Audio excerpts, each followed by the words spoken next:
Bonjour à toutes et tous, bienvenue à Bordeaux, Nicolas Sévenet, je suis le responsable de l'unité d'oncogénétique de l'Institut Bergonié et à ce titre-là, je participais à la modération de la session mutation du gène au traitement. La particularité, c'est que notre génome a une phase constante, mais également une phase variable.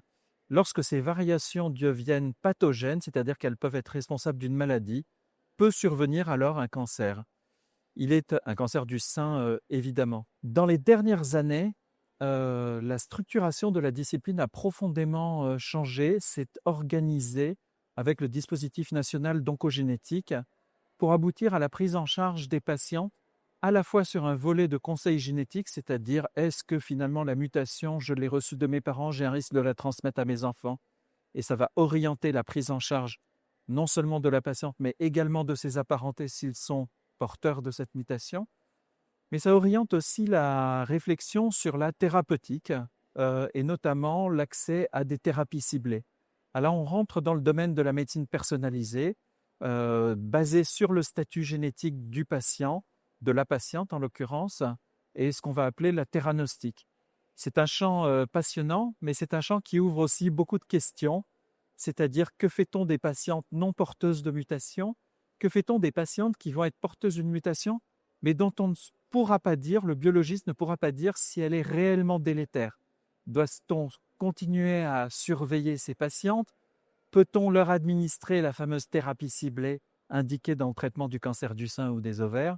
C'est réellement un domaine foisonnant et passionnant en termes de réflexion.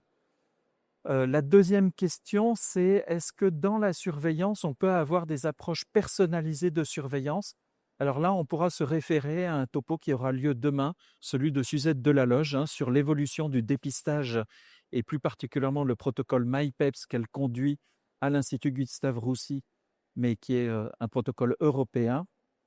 Et tout ceci participe de la stimulation, c'est comment prendre en charge mieux les patientes. Dernier point, il y a des patientes qui font des cancers du sein à très jeune âge de survenue ou à jeune âge de survenue ou dans des contextes familiaux difficiles pour lesquels on n'identifie pas de risque génétique.